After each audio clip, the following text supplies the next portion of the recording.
Our thesis internally is like monitoring more important than evals. This is true in traditional software. This is going to be true with agents. And so you launched earlier this year. That was like the most incredible thing I've ever done and the most painful thing I've ever done. So when we talk about Sentry for AI products, what we're talking about is the ability for AI engineers to discover, track, fix issues in their AI products. Customers are banging on the product, they're complaining, they're asking you for new features, and all the while you're just trying to keep the lights on. Like, how are you making that adjustment? Hi everyone, I'm Bucky Moore, a partner at Lightspeed, and this is the Investment Memo, the show where founders reveal the stories behind their multi-million-dollar deals. I'm joined by Zubin Koticha, the co-founder and CEO of Raindrop, which is building Sentry for AI agents. Raindrop helps engineering teams discover, track, and fix issues with their agents. And in just a few months, it's become one of the most talked about AI tools in the space. Today, we're hearing from Zubin on how he built a monitoring platform to unlock error analysis at scale, finding product market fit as an early startup, and how Raindrop plans to redefine how AI agents are built. Zubin, welcome to the show. Thanks for having me.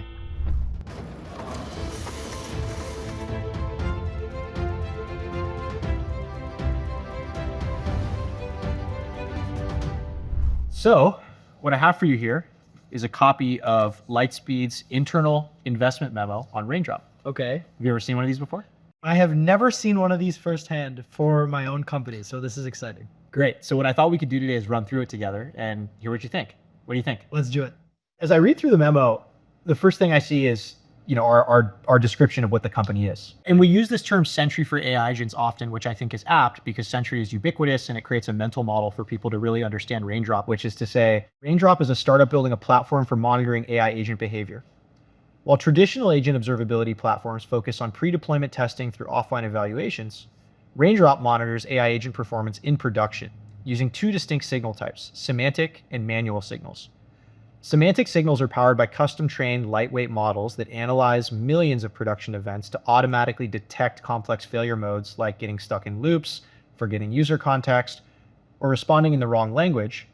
Manual signals are captured directly from user interactions, creating a comprehensive real-world performance monitoring system that generates billions of labels monthly.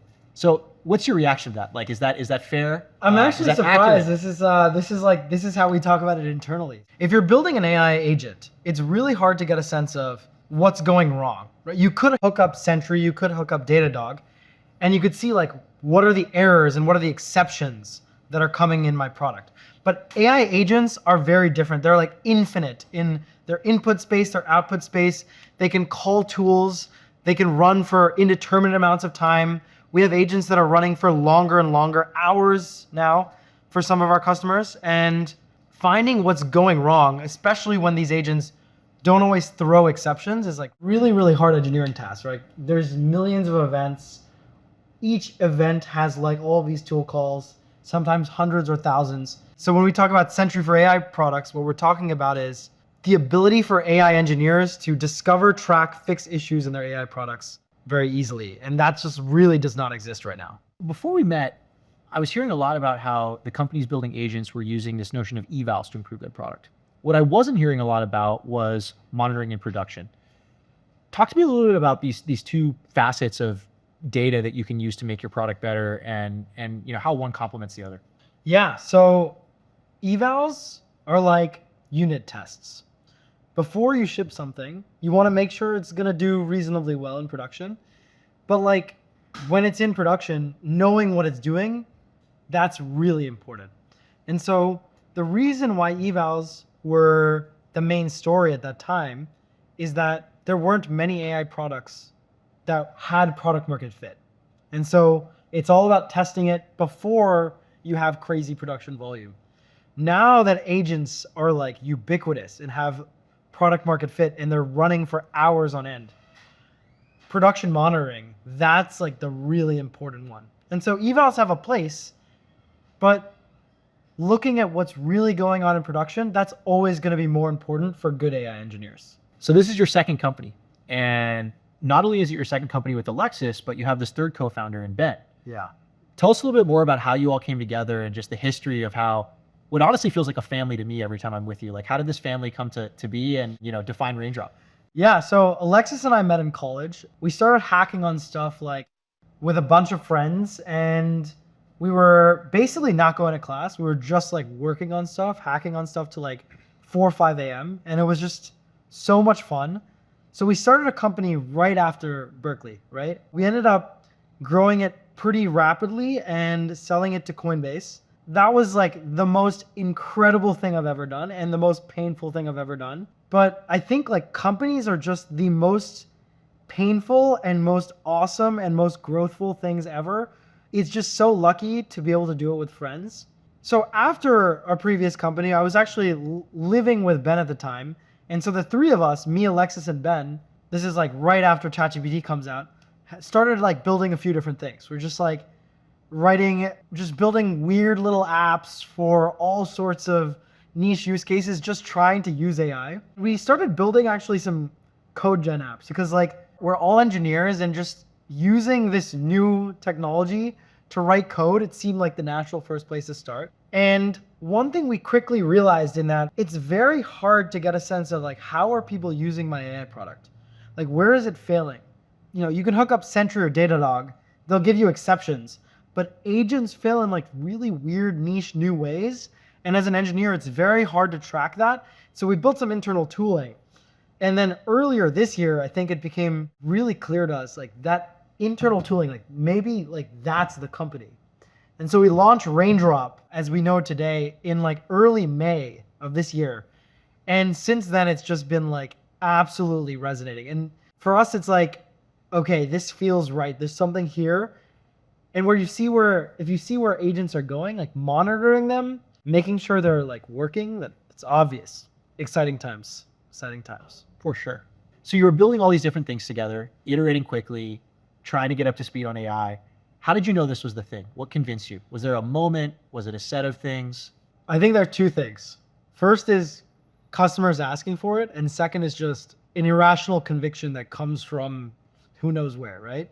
And so we had a bunch of customers using the previous stuff that we were making. And they all kept talking about, okay, we're building these things, we're building these agents, we're building these AI products. It's a mush. Like, I don't know what to do next. Like that whole part, it was just so clear there's something there. And then I think when you feel like it's something that solves your own problem, it makes it so much more important to work on and so much more exciting to work on. And so there's an irrational conviction that I can't explain where it comes from, but we just all felt like this is really where things are going. And I think this was a time where everyone was talking about evals. And I think like now people are talking about production monitoring way more. But like, I think we felt because it was our own product that we built for ourselves, we felt that this was just going to be reality. And so that's sort of where that comes from. And so you launched earlier this year, and you've built up a lot of traction since then in a uniquely quick and efficient way. What has that been like feeling that pull after working on an idea maybe that didn't feel that before? It's actually funny. You wake up in the morning and you have tons of people complaining. And they're complaining about like a little feature request, tiny bug here, tiny thing there. And that's when you know people care. When you've built something good, ideally in the end case, there would be no bugs and you have all the features, but that's not true in startups. In startups, you're consistently and constantly trying to build something amazing for customers that are very exacting. And so when you wake up and they're like complaining and they care, especially when it's engineers that you really respect, you know you have built something right, even though it's like painful. And so I think there's a pain to product market fit people don't really talk about that has been like really exciting to experience and very painful to experience. But it's how you know you need to like double down. And that's how we know we need to double down right now. Look, I think one of the things that really struck us when we were first trying to get up to speed on Raindrop was we found that customers were just having these aha moments that they'd never been able to hone in on before in their product. Given all of this is so new in terms of the products that Raindrop helps your customers improve, as well as Raindrop, the product itself, tell us a little bit more about like where you see this going and where are customers pulling you, and years from now, like what is Raindrop? There's this idea, like Sam Altman mentioned, that there's one day going to be like a startup that's maybe one person, that's $1 billion like ARR, right? And so the way they're going to do that is by having these agents, right? And if you have these agents and you're like running a company almost where these agents are your employees, how do you like monitor each of them? And how do you make sure like, okay, this output came from this agent here, and that's an input to this agent, and this agent is failing there, and this agent is producing a good output here and a good bad output there.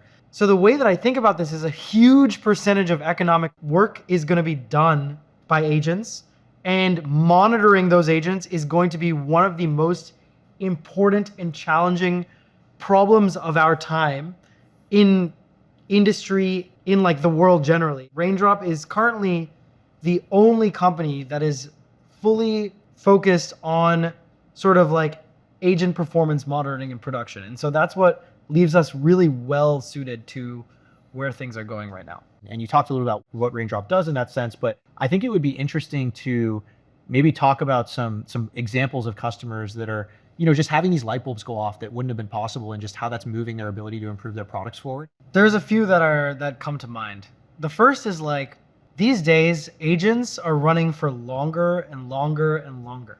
And so we have a customer, their agent can run for hours, and it can call insanely complicated tools, and it's used by millions and millions of people. And the edge cases it can get into are just truly mind-boggling, right? You can think of it as almost, you have 1 million employees interacting with 1 million customers that can call 1 million tools. The complexity is just off the charts.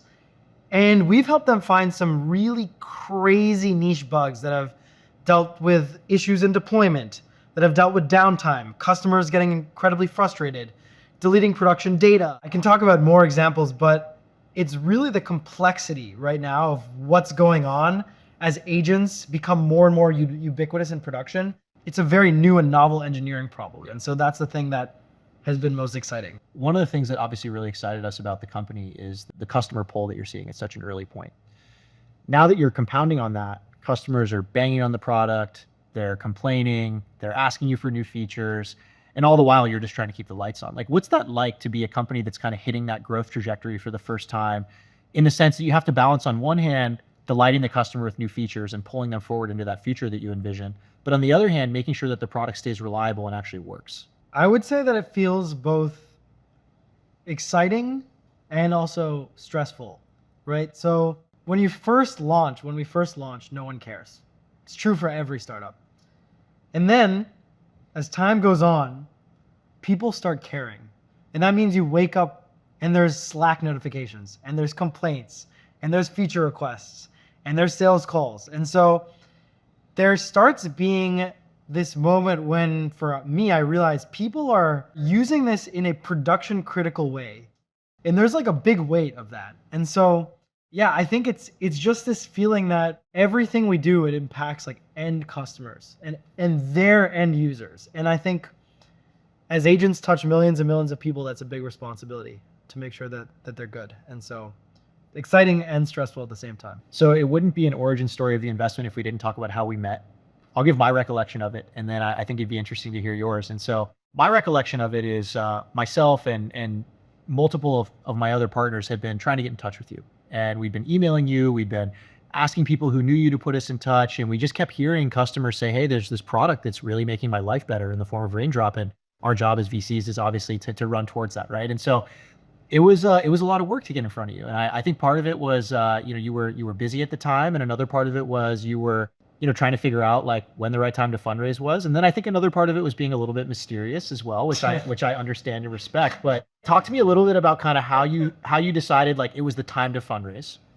And eventually you and I finally got a chance to meet, and then we can kind of talk about that. But like, how did you decide like when to fundraise? We fundraised at the exact last moment. There have been many, many times we could have fundraised before that, but there's a moment where suddenly you need to just scale massively because of customer demand. And for us, it was a pretty big pilot that we signed. And we sat down with the president of that company, and we're just like, we just had an honest conversation. And he was like, I want you guys to win. You guys have a massive company on your hands. If you execute well, we want this. We know other people that want this. You guys just need to build it. And that conviction in us from multiple customers at the same time, and also just like this strong feeling that the wheels were like falling off the bus. We needed to hire. We needed to have like an office. We were basically running things like as a very lean startup, which I think is the right way to do it. But there's this time where you just need to like go on full cylinders, and like that was the exact time. And so we started getting a lot of inbound interest like right before that, and we're like, okay, this feels like a good time.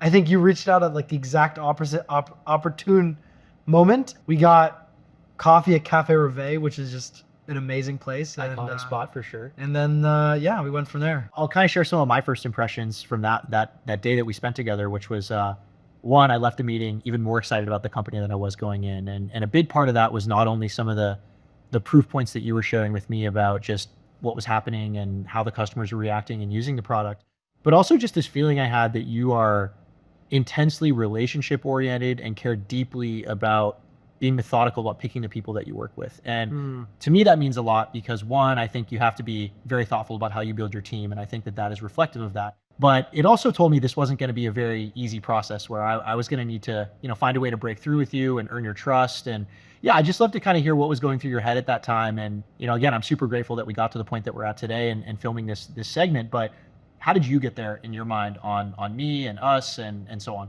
First of all, appreciate that. Two things. The first is we've been very lucky to work with like incredible people at the previous company, incredible investors who stuck with us through like good and bad and sideways and up and down. And so for us, obviously, as you said, it's really important who we worked with. I think what I really appreciated since the first time we met was deep conviction. Like I feel like building a startup is so much about having deep conviction. And I felt like you had that, and on the space, on the problems, and on us, like really quickly. And I think it's very easy for investors to sort of be hive-minded, but then there's certain ones who like stand out and just are very independent thinking and are like one layer deep. And I think we felt that from the first time we met, that you were just a very high integrity, convicted sort of person. And that's what made us all comfortable. And then we all obviously like hung out more, and then we got like dinner together. Fun. Yeah, it was awesome. And with my co-founders, and it felt like we were all on the same page about how huge this can be. And so that was really exciting. If we move to the next section, there's this notion of what we need to believe, which is something we sort of always ask ourselves in the context of like, what has to happen for an investment to be successful? So yeah, the first one is fairly non-controversial, which is to say that agentic applications will become the predominant form of software we interact with. In my view, that's happening. Would you agree? 100%. Yeah. I mean, yesterday we were stuck in Palm Springs and we needed to get a flight here. And we were talking to a Frontier Airlines agent. Trust me, it's a rough world out there. Yeah, but not the good kind of agent, the human kind, right? yeah. No, we're talking about. It was an AI agent, Frontier Airlines. Oh, okay. Yeah, and so we were like, yeah, this is definitely starting to happen, and I think there are really hard problems there. But yeah, this is becoming reality as we speak. From your lips to God's ears, that makes your market opportunity very large. Okay, so the second one, which I think is a little spicier, is that test-driven development is declining in favor of production monitoring. What's your reaction to that? Yeah, our thesis internally is like monitoring more important than evals. Looking at reality more important than imagining what might happen when you ship.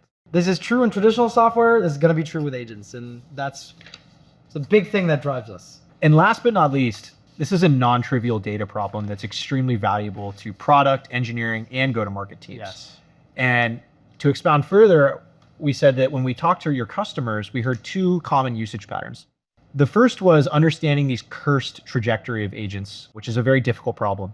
So what I mean to say there is that if you can find these valuable insights that speak to where the product is failing, engineering and product teams obviously find that very, very useful in terms of their ability to feed that back into the loop that they use to improve the product. The second thing we heard on the go-to-market side was that customer success and marketing teams also want to understand what agents are being used for, so that they can sell them more effectively, talk about them more effectively.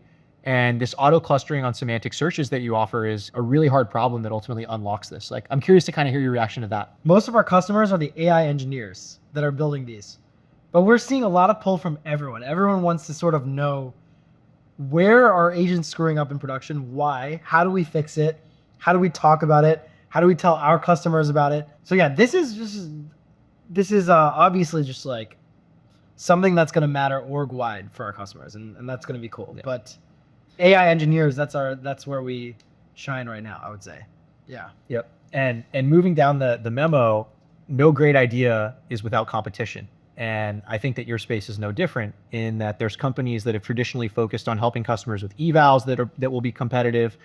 There are incumbent performance monitoring and infrastructure monitoring companies like Datadog and Sentry who may wake up to this. Like, I guess I'm just curious for your view on competition in general as a founder. Like, how do you think about it? How do you not think about it?